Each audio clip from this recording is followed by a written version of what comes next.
Good evening everybody. Today we will explore part 2 of India Wins Freedom. Part 1 पे हमने already देखा था किस तरह से चंपारण कैंपेन, खिलाफत movement and non cooperation movement. So let's move ahead. अगर आपने अभी पार्ट 1 का वीडियो नहीं देखा है सो ऑलरेडी हमने पार्ट 1 की वीडियो इसके जस्ट पहले वाली वीडियो है, आप जाके देख सकते हैं चैनल पे. Let's start the part 2 of that. So today we will learn Simon Commission. What is Simon Commission? Simon Commission British government ने एक साइमन कमीशन अपॉइंट किया था 1927 पे. इस कमीशन के जो कि 19 रोलेट एक्ट 1999 की वर्किंग के ऊपर था. इस कमीशन के सारे जो मेंबर्स थे वो यूरोपियंस थे. मीन्स इस कमीशन में जितने भी लोग थे वो कोई भी इंडियंस नहीं थे. इस कमीशन की इन्वेस्टिगेशंस में इनकी रिफॉर्म करने के लिए बहुत सारे इम्प्लीमेंटेशंस करने थे इस कमीशंस में. लेकिन इंडियंस ने इस कमीशंस को बहुत ही बुरी तरह से डिनाई किया. ब्लैक फ्लैग के साथ में लोगों ने मार्च निकाला, प्रोटेस्ट किया, जिससे कि ये कमीशंस के लिए लोगों ने स्लोगन भी दिया, साइमन गो बैक. इसके एक डिमॉन्स्ट्रेशन में एक बार जब ये कमीशन हो रही थी, साइमन कमीशन के अगेंस्ट जब प्रोटेस्ट हो रहा था, तो लाला लाजपत राय भी इसे लीड कर रहे थे और वो बुरी तरह से इंज्योर्ड हो गए, जख्मी हो गए, जिसके कुछ दिन बाद उनकी डेथ हो गई. शहीद भगत सिंह एंड उनके जो फ्रेंड्स थे, भगत सिंह और जो उनके फ्रेंड थे, उन्होंने लाला लाजपत राय की डेथ का उन्होंने सॉन्डर्स को किल किया. सॉन्डर्स वन ब्रिटिशर्स थे, उनको किल करके उन्होंने लाला लाजपत राय की डेथ का रिवेंज लिया. सॉन्डर्स वो थे जो रिस्पॉन्सिबल थे लाठी चार्ज के लिए. इस तरह से हमने देखा कि गो साइमन गो ये मेन स्लोगन था जो साइमन कमीशन के अगेंस्ट दिया गया था इंडियंस के वाया, क्योंकि इस कमीशन में कोई भी इंडियन मेंबर नहीं थे. जितने भी मेंबर्स थे इसमें सारे यूरोपियंस ही थे. Then after Lahore Congress session 1929, Congress session held हुई थी लाहौर पे, जो अभी तो पाकिस्तान का पार्ट है, लेकिन उस टाइम पे क्योंकि इंडिया और पाकिस्तान डिवाइड नहीं हुए थे, वो इंडिया का ही पार्ट था. लाहौर में दिसंबर 1929 में एक सेशन हुई थी, एक मीटिंग हुई थी, जिसे लीड किया था पंडित जवाहरलाल नेहरू ने.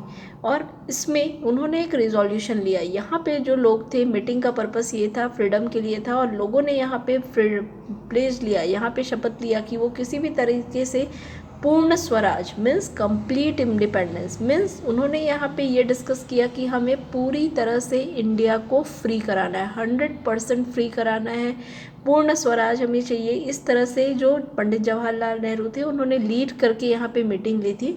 और 31 दिसंबर 1929 को पंडित जवाहरलाल नेहरू जी ने यहाँ पे ट्राई कलर फ्लैग भी होस्ट किया था रिवर रवि के पास में, जिसे इंडिपेंडेंस का, कंप्लीट इंडिपेंडेंस का उन्होंने सिंबल माना. और यहाँ पे बहुत सारे लीडर्स ने शपथ ली थी कि किसी भी कंडीशन में वो ब्रिटिशर्स के अगेंस्ट, ब्रिटिशर्स के सामने सरेंडर नहीं करेंगे. This is Lahore Congress session 1929. जो इम्पोर्टेंट पॉइंट आपको याद रखना है, पंडित जवाहरलाल नेहरू जी ने इसे लीड किया था, पूर्ण स्वराज के बारे में ये था. एंड इस पे उन्होंने ट्राई कलर फ्लैग भी होस्ट किया था रिवर रवि के पास में, जो कि सिंबल था कंप्लीट इंडिपेंडेंस का. The next one is civil disobedience movement. इस मूवमेंट को इट मीन्स कि किसी भी कंडीशन में जो ब्रिटिशर्स थे, जो उनकी इंस्ट्रक्शंस थे उसकी डिसोबे करना. इस मूवमेंट को लीड किया था महात्मा गांधी जी ने. इस मूवमेंट में डांडी मार्च किया गया था. अर्लियर पहले लोगों को नमक बनाने की परमिशन नहीं थी, और जो नॉर्मल पर्सन्स थे, जो नॉर्मल ह्यूमंस थे, क्योंकि गवर्नमेंट साल्ट के ऊपर भी बहुत हैवी टैक्स करती थी. लोगों को, क्योंकि गवर्नमेंट के इस रूल्स के अगेंस्ट गांधी जी ने सिविल डिसोबीडियंट मूवमेंट को लीड किया, जिसमें उन्होंने बहुत सारे लोगों को गैदर किया, इकट्ठे किया, और उन्होंने ये कहा कि हम नमक बनाएंगे और हम इस ब्रिटिश के मूवमेंट को, इस ब्रिटिश के रूल को नहीं मानेंगे. इसके लिए उन्होंने एक डांडी मार्च की, जो कि बहुत फेमस है. डांडी मार्च 12 मार्च 1930 को बहुत सारे लोगों ने साबरमती आश्रम से पैदल शुरुआत की थी, साबरमती आश्रम तक पैदल उन्होंने स्टार्ट की थी और 78 फॉलोअर्स थे दांडी तक जाने। दांडी जो कि एक स्मॉल विलेज है गुजरात के पास में, वहाँ तक ये गांधी जी के साथ में लोग गए और वहाँ उन्होंने नमक बनाया, जो कि उस समय बैन था लोगों को घरों पे बनाना। अब यहाँ पे लोगों को, क्योंकि ब्रिटिशर्स लोगों को हाई प्राइस पे नमक को, सॉल्ट को खरीदने के लिए फोर्स करते थे। 6 अप्रैल महात्मा गांधी ने इस लॉ को ब्रोक कर दिया और जो हॉट सॉल्ट था उसे उन्होंने हैंड पे लिया। This is known as the civil disobedience movement. ये जो जर्नी थी महात्मा गांधी की, इसे पूरी इंडियन हिस्ट्री पे जानी जाती है, जैसा कि आप इमेजेस भी देख सकते हैं। This kind of images are there. So Gandhi ji ने इस तरह से लोगों को लीड किया था, लोगों को यहाँ पे लीड किया था। और जो सॉल्ट थी, जो कि ब्रिटिशर्स बहुत हाई प्राइस पे लोगों को देते थे, उसे गांधी जी ने घरों पे खुद बना के उस लॉ को, उस ब्रिटिशर्स के लॉ को डिसोबे किया था। So the important point of this movement is who has led the civil disobedience movement? So Gandhi ji, Mahatma Gandhi ji was led the civil disobedience movement, जिसके लिए उन्होंने 78 फॉलोअर्स के साथ में मार्च किया था। when the march has started, 12th मार्च 1930 को स्टार्ट हुई थी और ये ख़त्म कब हुई थी? So April 6th it has completed. So 12 मार्च से 6 अप्रैल तक ये सभी लोग पैदल चल के गए थे और वहाँ पे उन्होंने सॉल्ट बनाया था। अब बहुत सारे लीडर्स थे जिन्होंने इंडियन मूवमेंट पे ज्वाइन किया था, गांधी जी को ज्वाइन किया था, जिनमें से एक थे खान अब्दुल गफ्फर खान, जिनको फ्रंटियर गांधी के नाम से भी जाना जाता है, जिन्होंने वेस्टर्न पे ज्वाइन किया था। साथ ही साथ 13 ईयर ओल्ड रानी गाइडिनलू भी थी यहाँ पे, जो मणिपुर की से रानी थी, और सी राजगोपालाचारी साउथ से ज्वाइन किए थे। सो सिविल डिसोबीडियंस मूवमेंट को इस तरह से बहुत सारे लोगों ने एक्टिवली पार्टिसिपेट किया और सिविल डिसोबीडियंस मूवमेंट कंटिन्यूसली 1934 तक इसे रन किया गया। महात्मा गांधी जी को इसके लिए अरेस्ट भी कर लिया गया था और उनके साथ में बहुत सारे लीडर्स थे जिनको अरेस्ट किया गया था। सो जब ब्रिटिशर्स को लगा कि लोगों को मूवमेंट हैंडल करना यहाँ उनके लिए डिफ़िकल्ट हो रहा है, सो ब्रिटिशर्स ने इसमें कुछ रिफॉर्म किया, अपने नियमों में कुछ बदलाव किया, जिसके लिए ब्रिटिशर्स ने फिर से गवर्नमेंट ऑफ इंडिया एक्ट पास किया। इस एक्ट में उन्होंने ये कहा कि साइमन कमीशंस को वो वापस लेंगे और फिर से एक राउंड टेबल कॉन्फ्रेंस पे उन्होंने डिस्कस किया ब्रिटिशर्स ने, और एक नया लॉ उन्होंने अप्लाई किया। ये जो लॉ था, उन्होंने इस पे ये बताया कि इंडियंस भी पार्टिसिपेट कर सकते हैं जो साइमन कमीशंस थे उनके लिए, लेकिन फिर भी इंडियंस हैप्पी थे क्योंकि जितनी भी पावर्स थी वो ब्रिटिशर्स ने अपने पास ही रखी थी। सो इस तरह से जो इकोनॉमिक और पॉलिटिकल फ्यूचर्स थी उसे ब्रिटिशर्स ने अपने पास ही रखी थी, जिससे कि इंडियन सिटीज़न एंड हैप्पी थी। Then next one is quit India movement. So quit India movement, the second world war 1939 में ऑलरेडी कंप्लीट हो गया था। सो ब्रिटिशर्स अब इस जगह पे इंडियंस को भी फोर्स करने लगे थे वॉर पे जाने के लिए, ताकि बिना उनकी परमिशन के 1942 में। अब ये जो वॉर थी वो बहुत ही सीरियस कंडीशंस पे ले लिया। इंडियंस अब फ्रीडम के लिए डिमांड करने लगे। 8 अगस्त 1942 को एक कांग्रेस की मीटिंग हुई जिसे जाना जाता है क्विट इंडिया रिजोल्यूशन।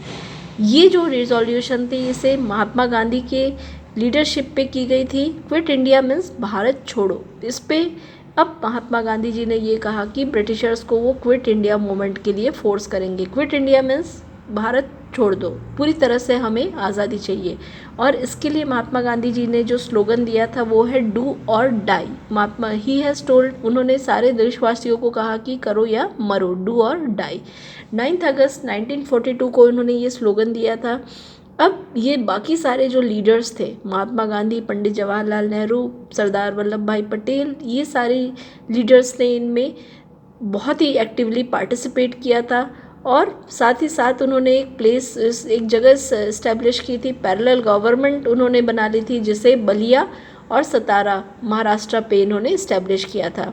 जो इंडियन नेशनल आर्मी है उसे फॉर्म किया था सुभाष चंद्र बोस ने, एक अलग से अपनी आर्मी बनाई जिसे उन्होंने नाम दिया आज़ाद हिंद फौज। इस पर्टिकुलर आर्मी का पर्पस ये था कि वो ये फ्रीडम के लिए, ये देश की फ्रीडम के लिए ये ब्रिटिशर्स से लड़ेंगे और इसे सुभाष चंद्र बोस जी ने जापान की हेल्प से इस्टेब्लिश किया था। इनका एम ये था कि किसी भी कंडीशन में ब्रिटिश रूल से अब इनको फ्री होना है। सुभाष चंद्र बोस, जिसे नेताजी के नाम से भी हम जानते हैं, उन्होंने एक स्लोगन भी दिया था, जय हिंद एंड दिल्ली चलो, to the people of India. As you can see in the image, the people of Azad Hind फौज, then इंडिया इंडिपेंडेंस। इतने सारे मूवमेंट के बाद में फाइनली जो ब्रिटिशर्स थे उन्होंने इंडिया और जो आउटसाइड ऑफ इंडिया थे उनकी वो वीक पड़ गए, और फाइनली सेकेंड वर्ल्ड वॉर के बाद में जो इलेक्शंस हुए इंग्लैंड में, वो इंग्लैंड की जो गवर्नमेंट थी वो हार गई। इसके बाद सिचुएशन ब्रिटिश में भी पूरी तरह से चेंज हो गई। ब्रिटिश के जो प्राइम मिनिस्टर थे क्लेमेंट एटली, कोई उनकी ओपिनियन नहीं थी इंडिया के लिए, और इंडिया को उन्होंने फ्री करने का डिसाइड किया। सो जो मुस्लिम लीग के हेड थे मोहम्मद अली जिन्ना, उन्होंने ये डिमांड किया कि उनको एक अलग से कंट्री चाहिए, मुस्लिम्स की एक अलग कंट्री चाहिए, जिसे उन्होंने नाम दिया पाकिस्तान। सो जो वायसराय ऑफ इंडिया थे लॉर्ड माउंटबेटन, लॉर्ड माउंटबेटन का बहुत बड़ा हाथ है इंडिया और पाकिस्तान की पार्टीशन में, क्योंकि वायसराय बीइंग अ वायसराय उन्होंने क्या किया कि इंडिया पे फ्री तो कर दिया, लेकिन इंडिया को 2 पार्ट पे डिवाइड कर दिया, इंडिया एंड पाकिस्तान। कांग्रेस और जो मुस्लिम लीग थे दोनों ही इस पार्टीशन के लिए फाइनली एग्री हो गए, और 14 अगस्त 1947 को पाकिस्तान फ्री हुआ।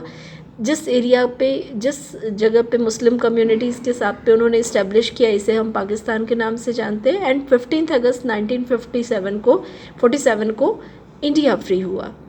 The first prime minister of India is Pandit Jawaharlal Nehru, and the first president of India is doctor Rajendra Prasad. This is the all fight of Indian independence. हमने देखा किस तरह से गांधी जी ने नॉन वायलेंस, अहिंसा और सत्य के मार्ग पर चल के, और कितने नॉट ओनली सिर्फ और सिर्फ महात्मा गांधी जी नहीं, पूरी इंडियन सिटीजन, जब पूरी तरह से बहुत सारे लोग, नोन और अननोन लोगों ने जब इतनी फाइट की, उसके बाद हमें independence milli.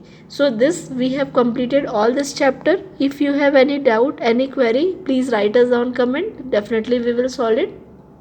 And please subscribe our channel, because continuously you will get this kind of video in this channel. Thank you so much for watching.